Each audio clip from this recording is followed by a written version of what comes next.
Hello, Connection Coders. Welcome to the Connection Codes podcast, where we break open our emotions that take us from feeling disconnected to connected. Before we get into today's episode, I want to tell you about a free mini class that we have right now on our website.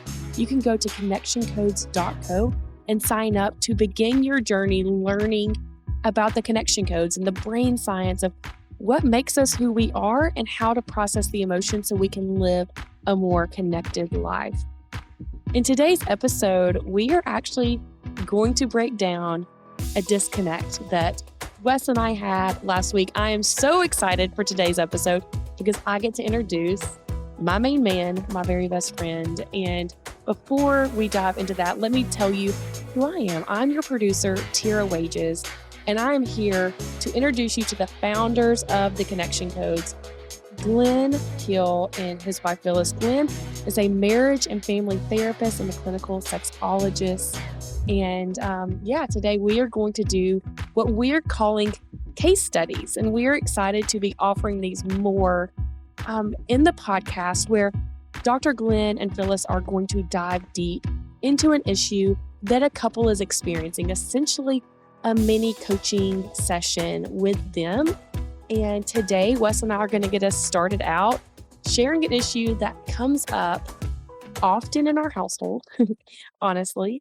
But we kind of came to a front last week. We kind of had a blow up moment for us, and we're going to share what that looks like. So thank y'all for being here to do this with us. Yeah. Well, we thank you guys. You know, we've talked about this over the last month and probably longer in just our dream for this podcast. And we've talked about how I'm always amazed when I get to be in session with Glenn just to see how that goes with really another couple sharing. And I love always seeing how Glenn can walk through that with them and get to really the core of what's happening. He calls it slicing it thinner. And I love when I get to witness that.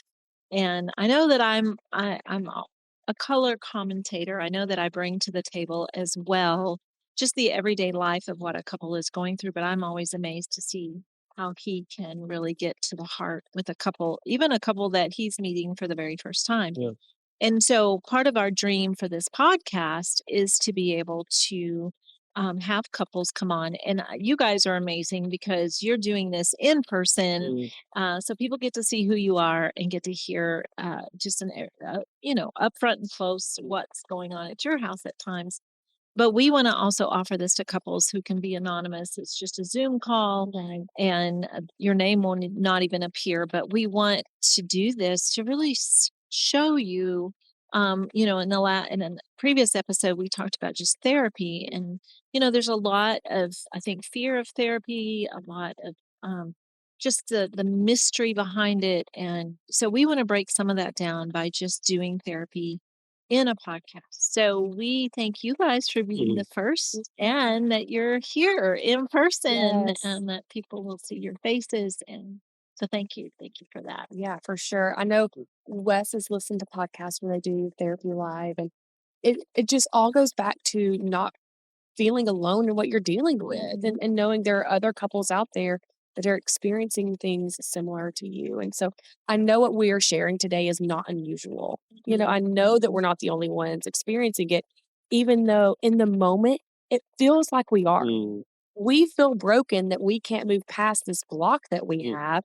Even as connection coders, we're doing the wheel, we're doing the stuff, but we just keep hitting this speed bump over and over again. Yeah. Well, let me start by saying hello, world. I didn't get to say that earlier. Number two, thank you, Tera, and thank you, Wes, for being here. I commend you for just your courage, and we're really close in our relationship, and I think you feel safe with us, but you're putting stuff out there, and I think that's fantastic. Not the least reason of which that it helps other people go, oh, okay, well, they did that, and they didn't self-combust, or nobody burned their house down. So yeah, maybe we could do that too, because we all need coaching. We all need help. The opposite of it, what we reference is psychological isolation. Nobody can function successfully in isolation. That's true for any entity, and that's certainly true of a marriage. So I just really commend the two of you that you have the hearts to do that and really setting an example for a lot of other people. Mhm. Yeah. Do you want to dive in? Are you ready? Yeah, I'll let you start first. So, our family dynamic is currently set up where we work together full time, Wes and I do. And we also have 4 young kids at home. And how our business is structured, Wes tends to be gone a lot. And I know even me saying that sentence, Shane. shame. Yeah. Yeah. And so he travels fairly often and sometimes for longer periods of time, or he'll come home for a few days and leave again. And so I have had difficulty at different times navigating being a solo parent. I'm not a single parent. I'm married. I hear sometimes people say like, "Oh, I'm single parenting." I'm like, "No, you're still married."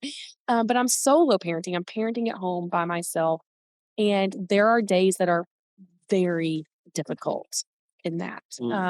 We are teaching our kids to be connection coders, but they are still 8, 6, 4, and 3, and conveying their emotions as they're happening in a very intense way at times. So last week, Wes was out of town, and I'd had a really, really difficult weekend. And day 1 was tough, day 2 was tough, and day 3, I was breaking.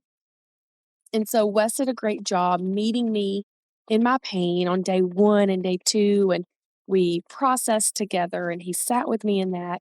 But by day 3, I think it was just too much.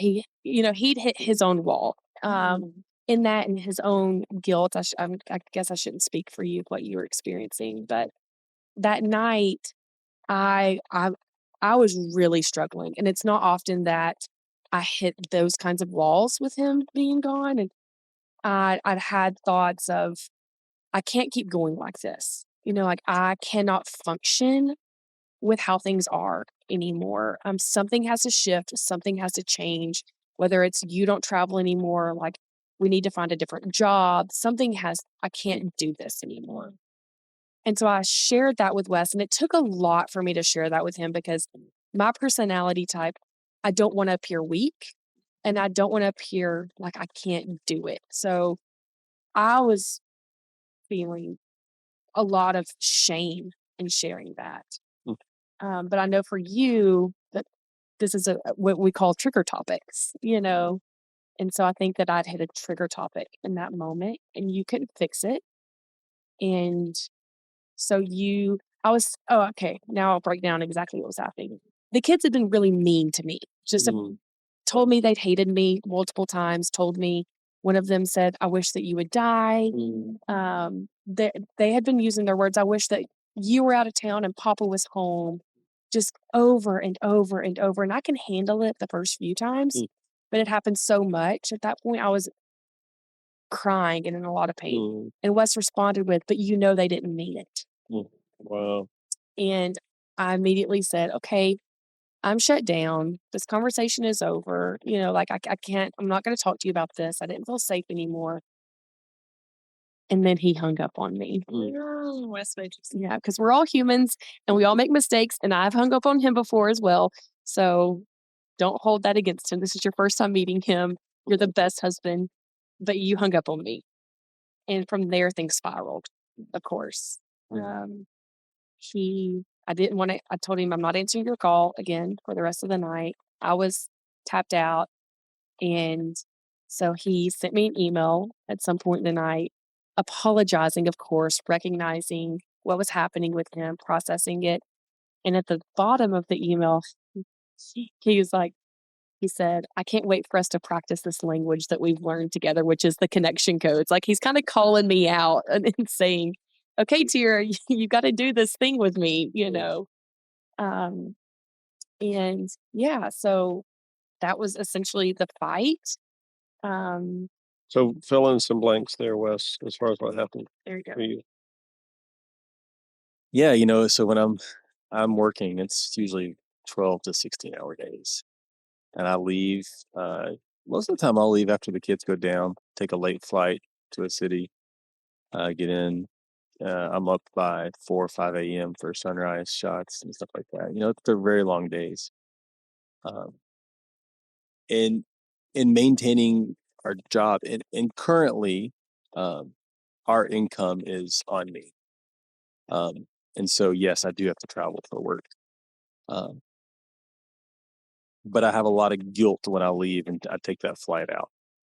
A lot of shame of like, well, I'm not home making sure that everything's okay at home.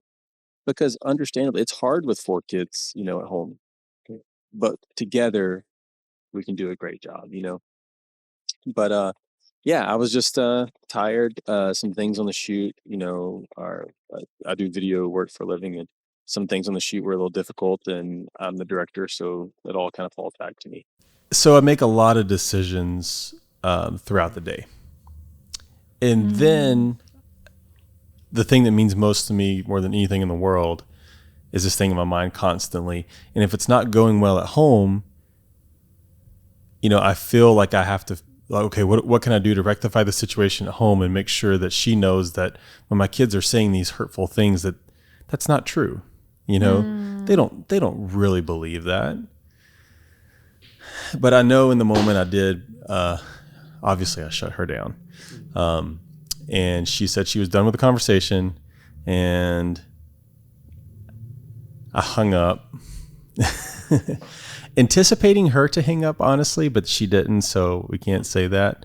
But it was just kind of like, it was going nowhere, because in the moment I feel like I was really trying to help the situation, even though now in hindsight I know I wasn't.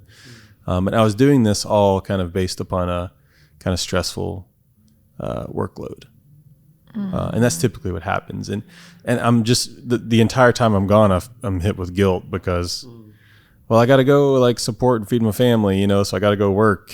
And, all my kids are like literally, oh, why do you have to go? Don't leave. Don't do this. And then I'm so glad. And then, Tera is always as well, but it's like I don't have the choice not to, so.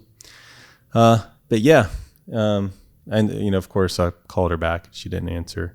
And texted. You did text me. I remember you said sad. So you conveyed your emotion there. I text you back something, but then a lot of times I'll just email her so in the middle of the night just so she can get that the next morning and not bother her. So that's kind of filling in a little bit of the gaps, I guess. It's interesting with what you're sharing, Wes. On a previous episode, we just touched on identity. And I know that for me, when I ran my company, I got every day, multiple, maybe even all day long, I got deposits into my identity meter or my identity bank. And it's kind of like, I think I was really solid in that. And I got a lot of it from my job, from my work, who I was at work. And at work, being the owner of the company, I had to solve problems. Like, yes, I could hear people and I could make space for, someone having a bad day, but I still had to solve the problems. And I always felt like I was creating all day long, like a puzzle that was constantly changing. And so I would have to move things around because I would line up the day up for all the workers. I would line it up that like perfectly, but then something would majorly change. Someone would call out sick or a client would cancel. Well, then I had to shift everything. So it was very active in solving problems. And it sounds like you with your job, just that there's a component to that. And what's difficult is to shift gears. It's like to be able to go, this works incredibly well in running a company, but this doesn't work well in connecting with my wife. And I know Glenn has said that at times where he has clients at back-to-back sessions and he has to shift gears. Like you say goodbye to one client and then, within a few minutes you get on with another client. Well, that other client can be in a very, very different space, very different journey. And you got to shift down sometimes or up sometimes to where they are. And, so I totally get the where you're coming from in just that idea of it is hard to shift sometimes where and then the guilt kicks in. So you're like, how can I make this better instantly? for Tera, when really she just needs the space to be sad that the kids were mean. Yeah. Yeah, and for the listeners, a couple things just as far as the whole Connection Codes approach is, number one, it doesn't matter what the fill in the blank is. It doesn't matter what the topic is. So there are times that, Phyllis and I will sit with the couple, and they had a huge argument about, you fill in the blank, toothpaste, scheduling, children, moving to Nebraska or not. It doesn't really matter because each couple has their own cycle. That's their cycle, and our goal is to keep the cycle from speeding up to become a cyclone, because that's what wrecks your home, wrecks your life. And emotion is what speeds the cycle up. So somebody listening, and I know that, for you and Tera, Wes, that there was pain in it in the moment, and it feels painful. It doesn't matter whether or not you're having your leg amputated. It still feels painful. But somebody else might be listening going, oh, well, that's not that big of a deal.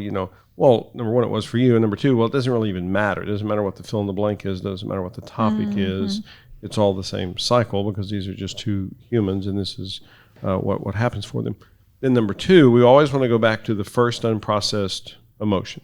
That's where people lose each other. And that's not always possible to do or easy to do, especially if a little bit of time has passed. But so what would you say was the first unprocessed emotion? Of course, Phyllis always asks me to define process emotion, just where the emotion was, you found it, you identified it, you accessed it, you were able to verbalize it, and the other person was able to be present with you, and you can feel it in your body. You can feel that emotion dissipating. So what was the first unprocessed emotion for this couple in that situation? So for me, I feel a few different ones immediately in my head, and I feel like I'm supposed to pick one, but... Well, if there's a first one, by definition, it'd have to be okay, so one. I guess then my first one is lonely. Wow. Because I am home, like I'm trying to do this thing by myself and literally keep my kids alive and not running out of the store into the parking lot by myself. And I just don't have enough hands to do that. So I feel lonely. I guess that's the first one, but the one that hits me the hardest, that I have the most pain in, is shame. Because I feel like a bad mom, that my kids are such jerks to me. My kids are not jerks. I love my children. But I feel like a horrible parent, that I'm the one at the soccer practice and I couldn't find one of their shoes. So he has just socks on, and I know the shoes are somewhere. I got them. So I have one kid in socks.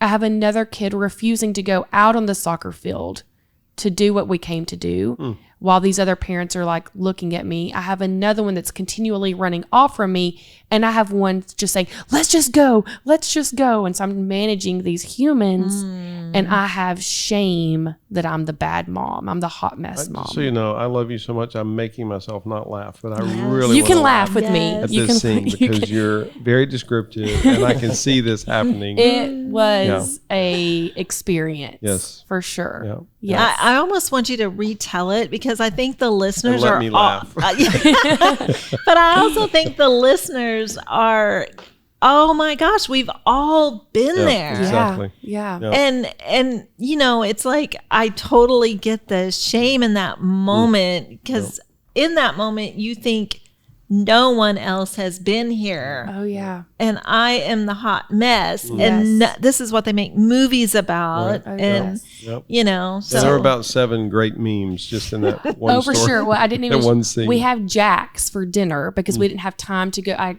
consider Chick-fil-A our healthy option. Okay. We didn't have These are time to desperate make it times. to Chick-fil-A, so we have Jack's, for dinner. Okay. So that already adds to it. Because it's not fried chicken, it's hand breaded. There you go. Hey, preach it, brother. Yes. Yeah. And then I have a kid take off running across. I chased a child through at least 10 other soccer practices at one point. And so that was the night that broke me. This was after another horrible experience of taking them to buy the cleats that we needed for the soccer practice, where a man shamed me in the store and told me, well, I leave my little one at home. Wow. Yes. Did you punch him? I wanted to. I'm not saying you should. I'm no, just asking if you did. Next time I probably will. Okay. I get that. But I was just like, I don't have that option. So that's where I think the first lonely hit, and then the shame of I'm the bad mom here, that I can't control my kids. I had too many of them. People are judging me. People, that kind of thing. So it was a lot. This is all pre-phone call between the two of you? Yes. Goodness. Yes. Okay. Yeah. Yeah. I hear you. Oh, and then the guilt that I have to tell Wes that I'm struggling because I know what his day is.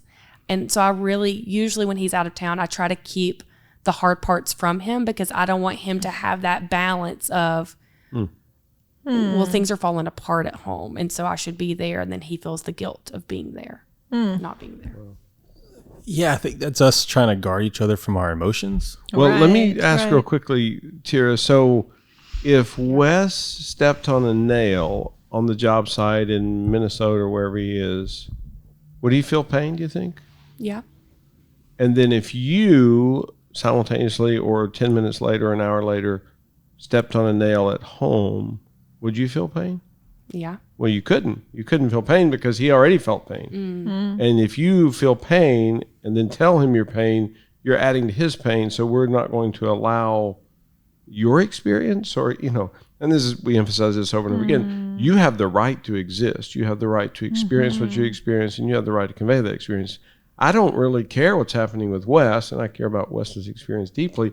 But in that moment, you're experiencing what you're experiencing. You're just a human, and you have the right to experience that. Will it bring something to Wes also? Maybe. I don't know. I don't care. All I care about is if he conveys that in the moment. And if he feels pain over hearing about your pain, okay, he has the right to exist. He has the right to experience that. He has the right to feel pain. He's just going to say it to you. He's going to go, oh, sad, sad, sad, sad. You're going to go, oh, what's the sad? I just feel sad that I'm not there to be with you. I'm not there to help you. And I feel some guilt because I'm on the road traveling. And yeah, I just feel kind of crappy that I'm not right there because you're my girl. You're so important to me. You're the most important person on the planet to me. And I'm not there for you. Wow. And what you'll see transpiring, which I know you already have, is that this gets shorter and shorter and shorter. And these two just process through that in 30, 40 seconds.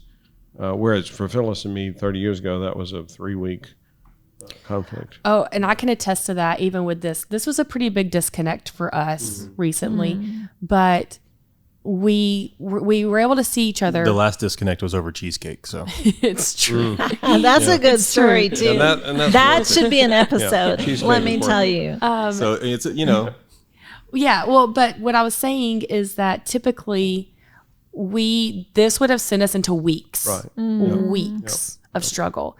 And we got to see each other the next day for about 2 hours. We were at a funeral and visitation. And so we had 15 minutes where we got to speak to each other and we connected in that amount of time, which is baffling to me that was possible considering the night before Wes hung up on me. That's pretty intense.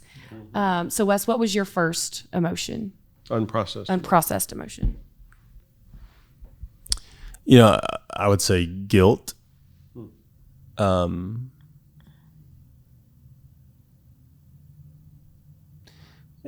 loneliness, because I leave and go and leave my family to do this, but often it is guilt or shame that I can't be off the road yet. I have to be there and be home. Glenn, one thing that you've taught us is really the whole if Tera were to fall down the stairs, I'm not just going to be like, oh, you're okay. And that's exactly what I did in the situation, right? I said, you're okay. You know what I mean? Let me interject on Wes's behalf from a good heart, good intention. Wes cares so deeply about Tera. He literally is trying to help her. It's a great intention. It's a terrible application. It just doesn't work. But if physically she was hurt, I would run to her. Yeah. In the moment, I guess there was just a lot of unprocessed guilt. And not just in that time, this is every trip that we go on. Yeah. And every single time this seems to happen. And Sorry. I'm going to get in trouble for it. I don't usually cry when you're gone. No, but it's not uncommon for it to be tough, understandably, for you it to be tough to have 4 kids by yourself. Tough, yes. And I'm not sure.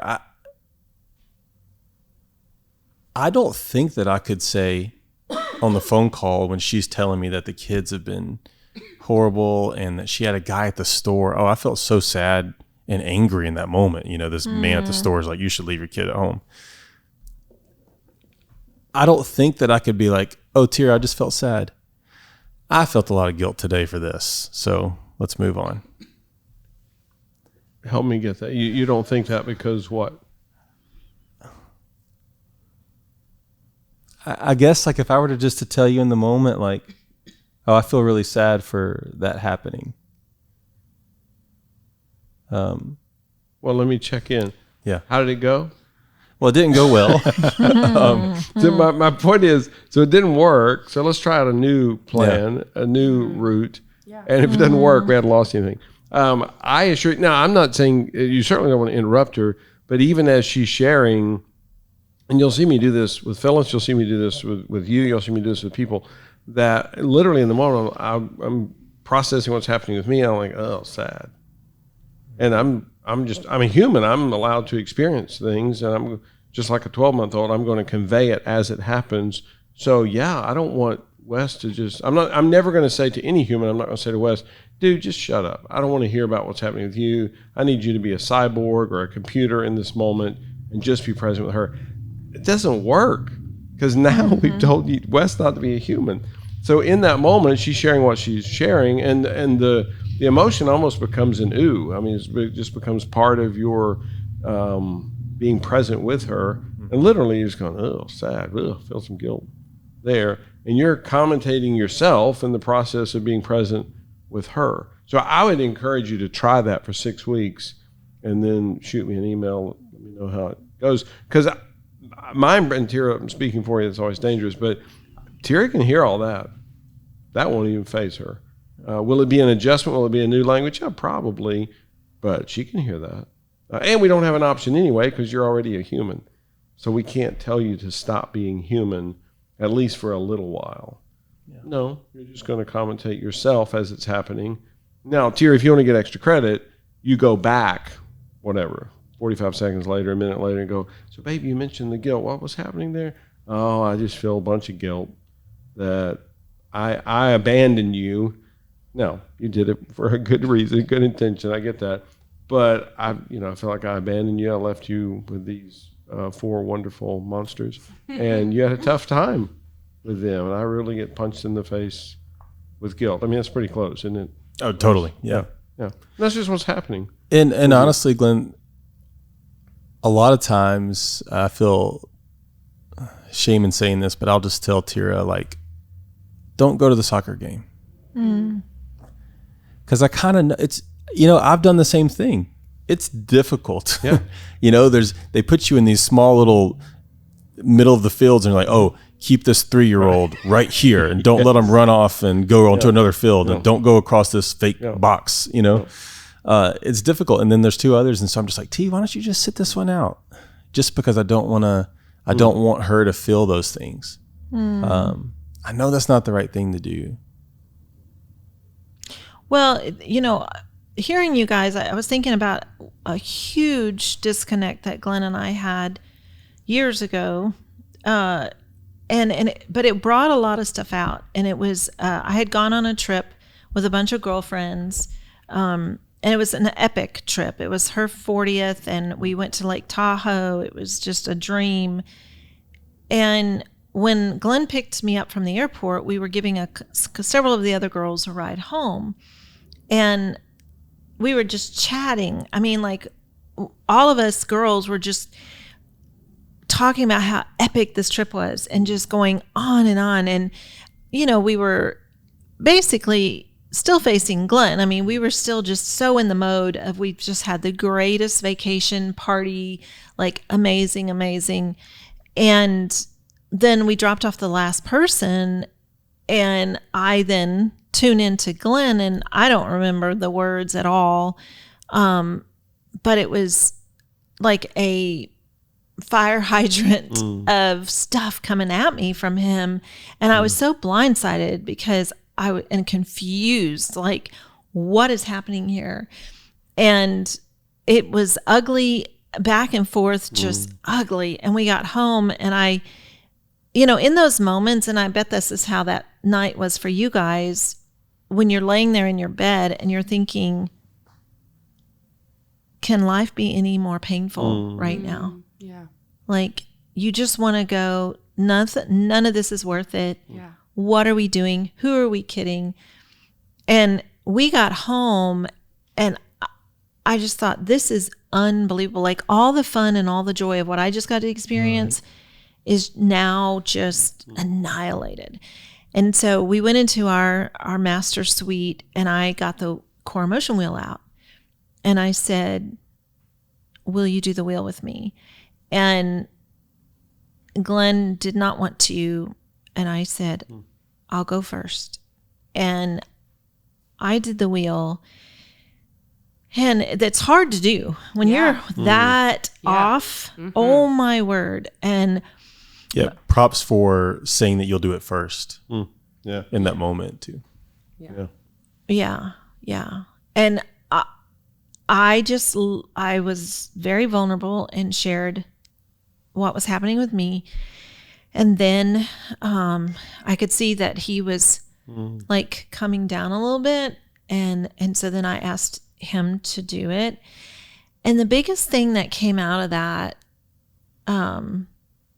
was a tremendous amount of loneliness that he experiences when I'm gone. Like hardly can breathe while you're gone. And then out of that conversation came fear, tremendous fear that I'm not going to come back, that I'm going to decide that life without him is better. And when he shared all of that with me, I thought, we've been doing this dance for decades because I travel without him more than he ever travels without me. And I started to put together that, oh my goodness, I think every time I come home, we go through something similar, not just quite as big as this one has been. And I think that was a huge turning point for us as far as being able to realize that cyclone that happened after I travel is linked to this first unprocessed emotion. And what's interesting is that starts happening for Glenn days before I even leave. So he starts to anticipate my leaving, and the loneliness starts to just like a dark cloud. And this was so good because now I know, like, when he's taking me to the airport, on the way to the airport, we start talking about the emotion. And I ooh him. I make space for that. And usually when I'm gone for a reason that sounds a little bit similar, where your days are like 16-hour days. Like you're going for a purpose, and you're around people, and so even checking in, even making time for a phone call is a challenge. And yet Glenn on the other side is at home in silence and alone, or with some chaos of some kind that's happening in his world. But it was so huge for us to be able to work that through. Yeah, and that was early connection codes. They hadn't really even completely gelled yet. That was the very first rendition of the core emotion wheel, which is now, I think, a collector's item on eBay. But and we were still doing a lot of research on it just to figure out how this works and does it work, etc. And that was such a big thing for me to realize certainly the loneliness. And I don't know, but that the fear is bigger, or used to be bigger than the loneliness. It's dissipated a lot over the last few years. But and what exacerbated it was we're taking these other women home, and they're precious people and they're dear friends. But this one woman who's again a wonderful human being, but she said about 35 sentences, things like, oh, Glenn, the sunset's there. You've never seen a sunset like this. It was the greatest sight for sunsets anywhere ever, and you've never seen anything like that. And we went to dinner. You've never had a meal like we had. And just on and on. I'm driving, and I'm like breaking out in hives. I'm like, I just want to pull the car over. I'm getting out. And again, she was saying it actually positively, that it was just a really special trip, but she just kept framing it that way, that I had never. And I'm like, how do you know every experience I've ever had in my life? But I didn't say any of that. But so by the time she gets out of the car, I'm already kind of lit up, adding to all the other stuff that I'd already experienced. And that was a big turning point for us to realize that I feel fear every time Phyllis goes out of town. And it's just so real for me. And I'm sure there's somebody listening that's like, well, you're just messed up, dude. Okay, yeah, you're right. I am. Because this woman's been with me. She's been coming back to me for 44 years. But that actually exacerbates it for me. It doesn't dissipate, because I'm thinking, well, now this time she's going to realize, after over 4 decades, this time she's going to realize, oh my gosh, I've wasted most of my life with this guy. And I'm not trying to feel fear about that. I just do. And again, if there's somebody listening who's like, well, he's messed up. Okay, I'll go with that. Sure. Is that a disorder of the psyche? Yes, it is. But that's just what happens for me. And as I've learned to convey that to her and process that with her, it's amazing to me how quickly, how smoothly it processes. But that does not mean it won't happen the next time she's going out of town. The trick is now we process it. When I'm driving her to the airport, I go, feeling much fear. She goes, what's happening with fear? What am I missing? I'm like, well, you're leaving me. You'll probably never come back. These are my last few minutes with you. And again, that's very, very real for me, which I'm smart enough to look at that and go, well, that's ridiculous. That's absurd. Of course she's coming back. She always has. And 20 years ago when that would happen, I was such a snot to her that by the time it got down to it, she's probably thinking, I don't know if she ever actually thought it, but she's probably thinking, maybe I won't come back to that guy. He treats me like crap. And again, that's because I had all this unprocessed emotion that was so stored up. So anyway, back to the phone call. So by the time you got on the phone, because if I'm hearing you right, the phone call was when the disconnect happened. Yes. Yeah. So what was the beginning of the phone call? So the beginning of the phone call was me not wanting to, because at this point in the trip, Wes was actually not working in this moment. He was having a guy's time at a house with a pool and his mastermind group, and so he was just getting fueled. And I had so much joy that he was doing that. He rarely ever takes days like that, and we're talking 36 hours he's doing this. It's not a super long time in between 2 other jobs that he was on. And so I was desperately not wanting to ruin that for him. I was not wanting him to feel that guilt of being somewhere that I had joy that he was at. And so the beginning of the phone call was me, you tell me about your day. Like I want to start with you and what you're doing, because if I open up first, like we're never going to get to Wes's day. And I knew that. It would be just difficult to circle back around. Now tell me about the fun you're having. I've been crying myself to bed.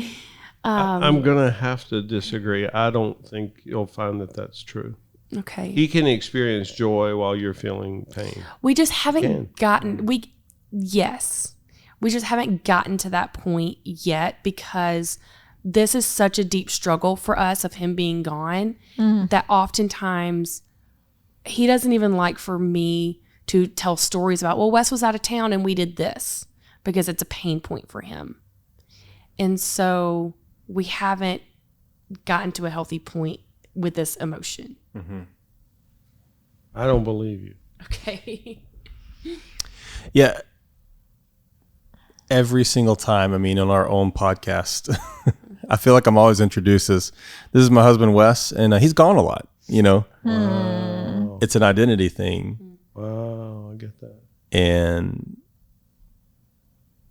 it's always like, well, you're always gone. You're always gone. And like, oh my gosh, I've tried so hard to, like, if you were to look at the beginning of starting our business to now, like, you know, I hire a lot of people that do the works and stuff like that. And I've really tried to fix this situation because I have a lot of shame and guilt in that. But yeah, every single time I hear her say, you're gone a lot, you're always gone, it just hits me, you know, hard, pretty hard. Yeah. You know, Tara, the reason I say I don't believe you is if you convey the joy, whatever it is happening. Again, I'm just going back to the first unprocessed emotion. It sounds like maybe one of the first unprocessed emotions was the joy. I literally want you to be able to say to him, he had, who called who? Do you remember? Doesn't matter a whole lot. Yeah, I don't remember.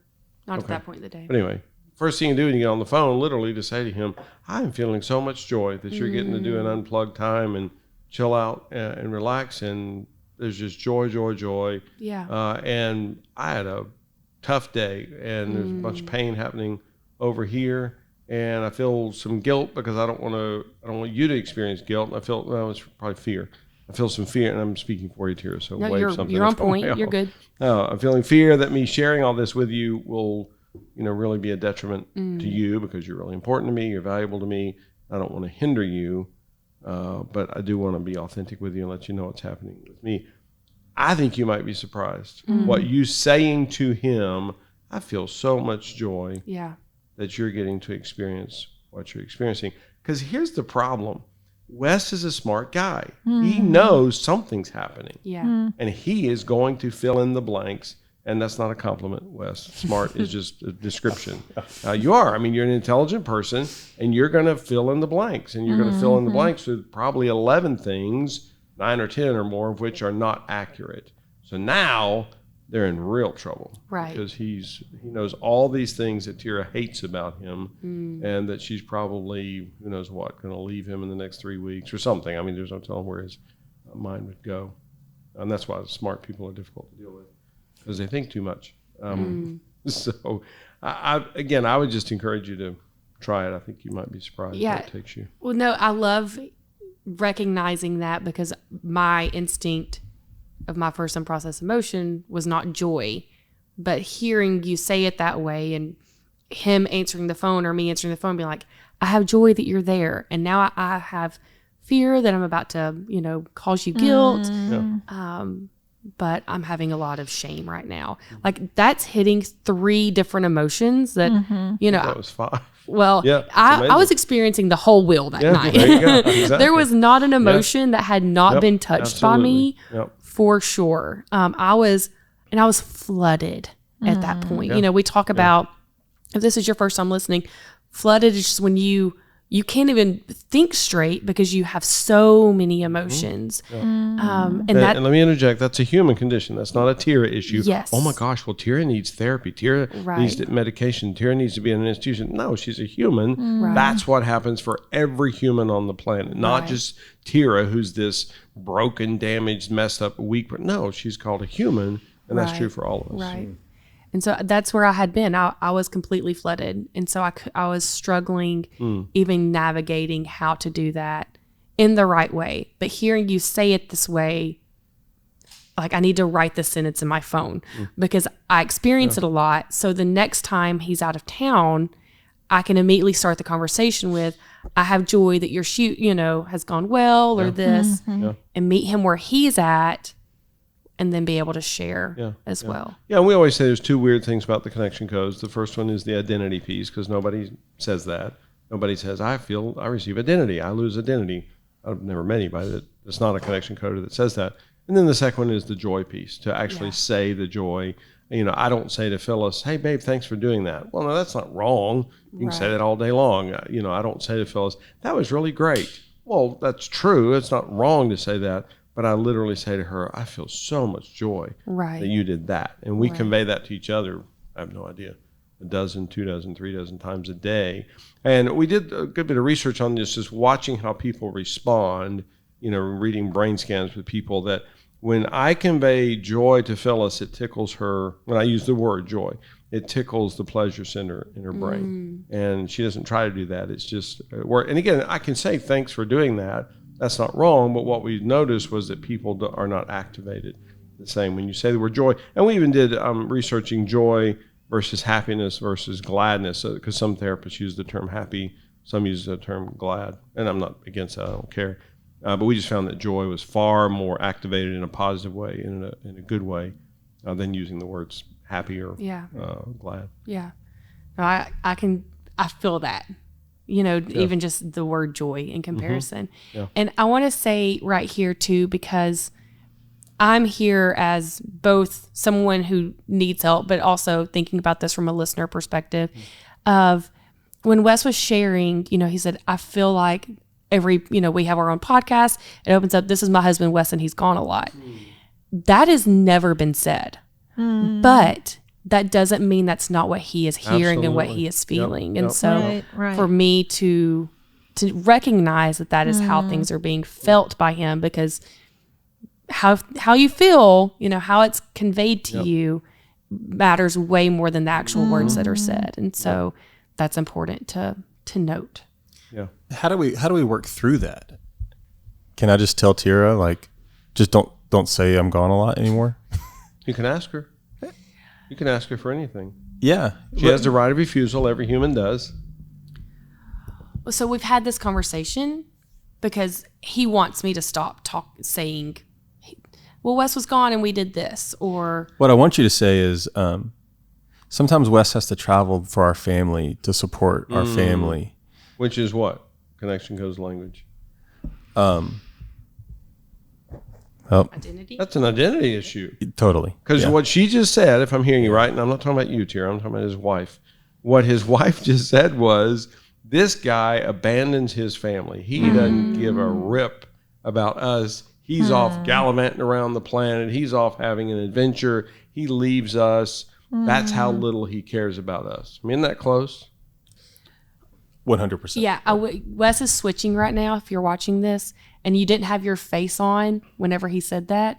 Oh, sorry. But he said those words, and your face said that's exactly how you feel. Oh, I mean, that's to a T. Whenever I hear that, you're abandoning your family every single time you leave. And Tera, this has nothing to do with you, even though it's all about you, even though that you're involved in it. It has nothing to do with Tera. This has to do with what's happening in Wes's brain. And again, he has the right to ask you, hey, babe, do you think you could shift this? Tera has the right of refusal. Every human does.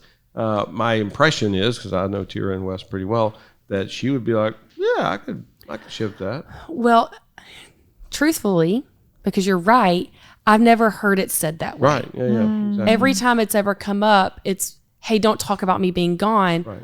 Well, then I say to him, you're taking away my human experience. You're gone a third of the year, if not more at times. And so for me not to be able to share what I'm experiencing a third of the year, you're asking me to not be a human. But now hearing it said, hey, my husband's gone a lot, that triggers an abandonment feeling in him. Yeah. Okay, that doesn't mean I don't talk about it, but I can rephrase it in a way of, Wes is working to provide for us, and I was with the kids at Dick's Sporting Goods, Yeah, when we wrote the Connection Codes book, we had a lot of people in on it, and we've, what's that called, Wes, when you edit? We don't do it anymore because you don't use film, but when you, what's it called on the floor? All these pieces that end up the cutting room floor? Right, the cutting room floor. So there's a lot of stuff on the cutting room floor with the Connection Codes book because we deleted, which is awesome because we have 3 more sequels coming out. They're already written. We just have to put it together. But one of the things we wanted to make sure we put in was the unspoken words, phrases, and sentences because we all hear those. Some of us hear them on a higher level than others. I hear them on a very high level because I deal with schizophrenia.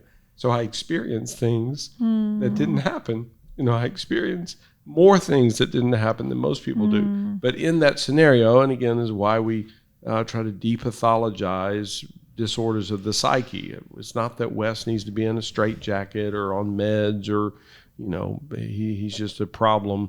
He's a broken, messed up human. No, he just heard a message from Tera that she didn't say. I want him to be able to say that to her. Yeah. Be able to say, babe, when you say it like that, this is what happens for me.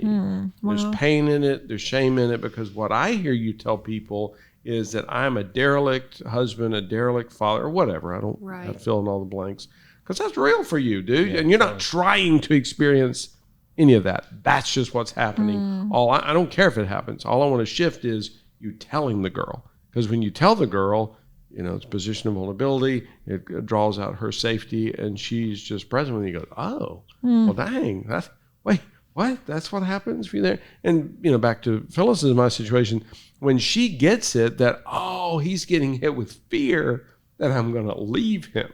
Well, I'd be pissed off too.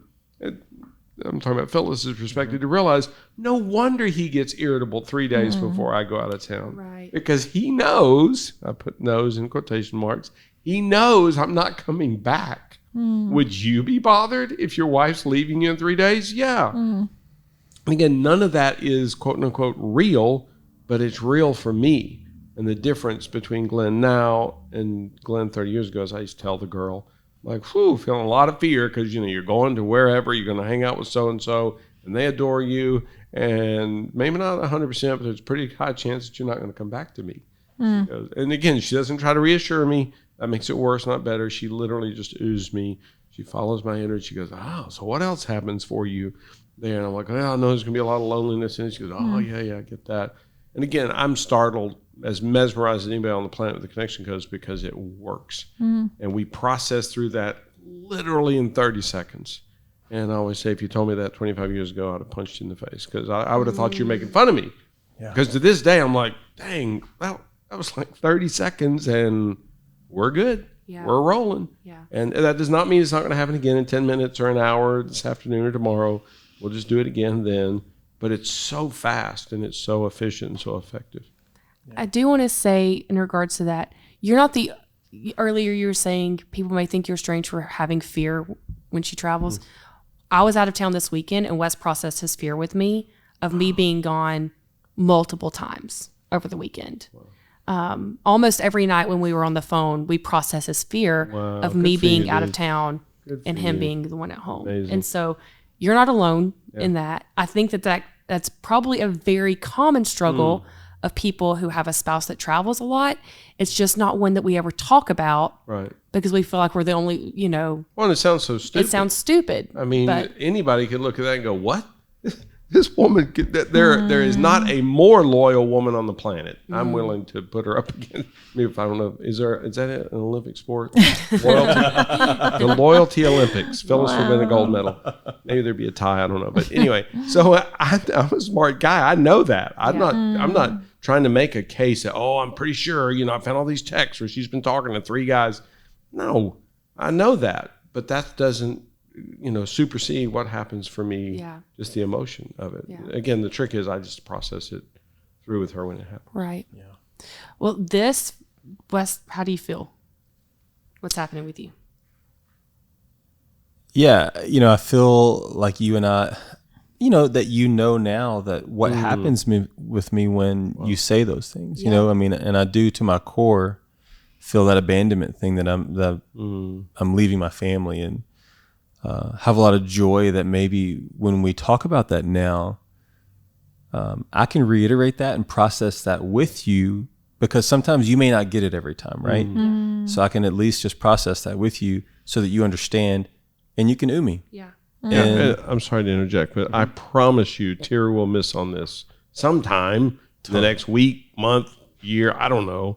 I guarantee you, because she's human, we all miss stuff. She'll miss on this. I don't care about that. What I do care about is if Wes says to her, I just got hit with shame. She goes, what's the shame word? I mean, well, you said that thing that way, and I just got hit with shame. And again, I'm not blaming Tera. I'm not saying, obviously Tera's a bad wife. She's a bad human being. No, she just said something. She's just talking. Right. And Wes got hit with shame. Yeah, this is really similar to how you feel when Phyllis says, thank you for helping me versus thank you for partnering with me. And we're essentially saying similar things, but the way it makes the person feel is totally different. And so that's when I should have, when Wes has been telling me, don't talk about those things, that should have been an opportunity for me to follow his energy. Wow. Like that's Hero. a trigger code.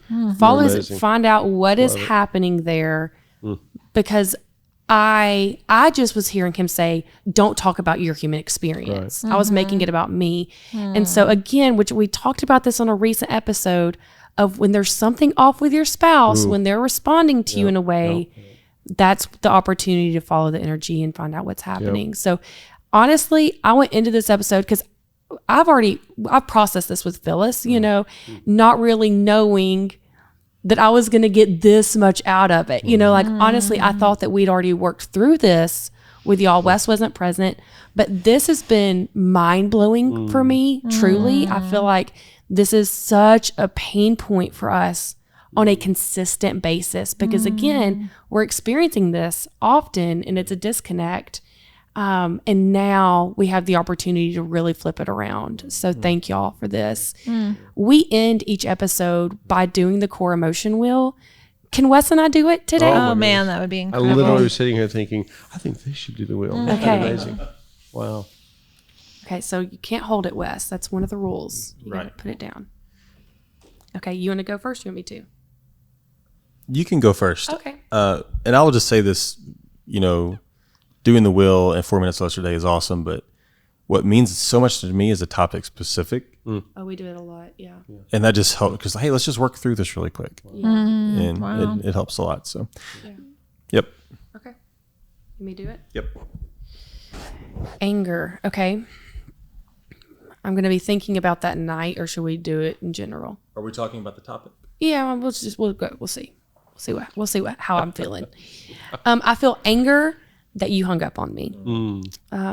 Yeah. Get that. I feel shame that my goal was to give that moment of joy for you, and help you see that, but I did not do my first unprocessed emotion, which was the joy. And I set us up in that situation for failure, essentially, because I did not process everything and give you space. I feel guilt that I struggle when you're out of town. I feel guilt that I can't do it all by myself, because I really want to. I want to be like, I want you to be really proud of me. Like, oh yeah, I can travel a lot. Tira's got this. I don't have to worry about her. I don't want you to have to worry about that. I have fear that I already have fear of the next time you're gone, because I don't know how the kids are going to be. And we have good kids. I have fear about that. I am lonely in parenting by myself a lot. I have a lot of loneliness there. I feel sad when you're gone, because I like you a lot, and I like when you're home. Yeah. I feel hurt that you hung up on me too. That was really painful. But I have joy that in that email you said, I can't wait to, use the connection codes with you. And you're kind of, my instinct is to say you were calling me out because I wasn't being a connection coder in that moment. But also I know you were calling me in. You were calling me in to connect with you. And so when I read that part of the email, even though I was still feeling hurt and sad and all the anger, I laughed out loud when I read that. And so that was a big connector moment for me. And I also have joy. Sorry, I have two joys that we still connected as quickly as we did, Yeah. knowing what it could have been. Thank you. What? No, I love it. Okay. I felt anger that I was there to enjoy a guy's weekend. Just, I don't get that often. And I felt like your day kind of superseded that a little bit. And I was just there to hang out and enjoy it. And sorry, I feel a little guilt in that and saying that, I felt shame for being there. I felt like I really shouldn't have been. When you're at home and you're taking care of these kids, and if they've had a bad day, felt shame in just being away. I felt guilt for hanging up on you. Apologize for that. And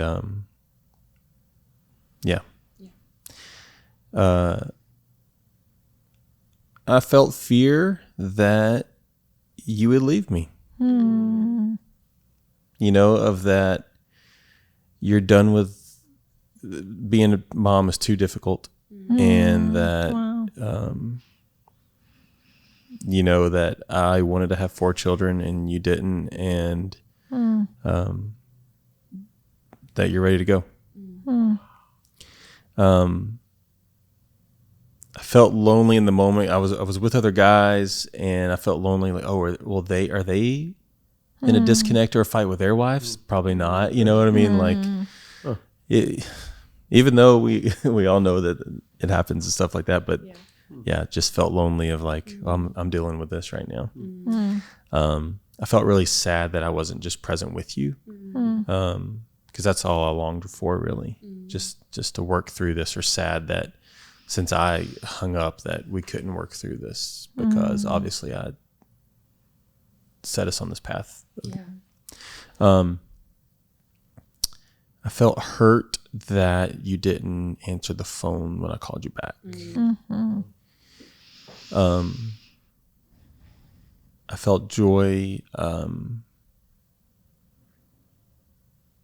in working through the situation, that we had something, that this wasn't a fight that before connection codes, really, like, it would have been a pretty bad path. But through this, we can just kind of like just put our emotions out there and work through this, and so quickly. And honestly, even the next day, it was a little difficult, you know, when we even saw each other, like we had to kind of work through that. But I will say the end of that next day, we had done that. So, yeah. I agree. Thank you. Way to go. My goodness. Wow. Thank you guys so much. Yeah, oh my goodness. Thank you. Yeah. I mean, honestly, I am blown away by this process, and knowing how fights used to be, for sure, compared to how they are now, and how connecting that is. I remember the first time that Wes and I ever did a core emotion wheel was March 2020, about 3 weeks into the pandemic. And that night he shared with me something, his sad. I had no clue what was happening. Like, no clue he was experiencing that. Wow. And that was the moment for me that I thought, this is actually going to work. Like, this thing actually does something, because he didn't know he could tell me that. He didn't even know he felt that, probably, until he had to answer it for himself. And so it's changed everything for us, everything. And so if you are listening and you're like, I want to experience that. And I'm telling you, we're sitting here sharing with you a big fight, but you want to experience what we're experiencing. Like, I'm just being honest with you. You can go to connectioncodes.co to begin your journey and to begin your process. We're offering a free class right now that will lead you into our foundations course, which is the course that teaches how to do this. It teaches about the identity. It teaches about the cycle. It teaches everything in one place. And it is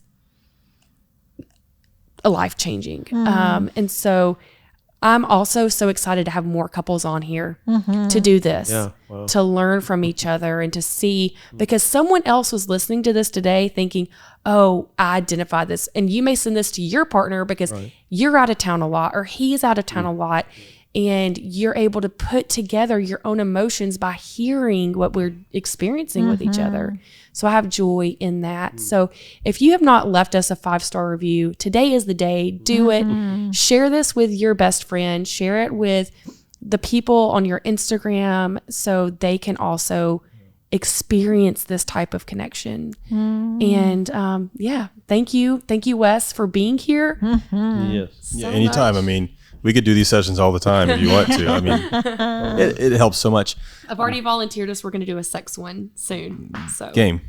So if anybody wants to do these, how do they email? What do they reach out? Go to connectioncodes.co. and put in their email address. Okay, and just say, hey, I'm game to do a podcast or. Oh, to do the podcast. Yeah. Yeah. So if Sorry. anybody wants to be a part and do this little In the case session that we studies? did. Yep. Yeah. So send an email to info@connectioncodes.co, or find us on Instagram, send us a message there, and we will connect you with how to do that. And put in the subject line podcast case study. There you go. yeah. Wes is here. He's teaching Love us all the it. He's on things. point. So awesome. Let's Love it. wrap All us up. right. You need this. You deserve this. Let's Let's do do this. this. Let's do this.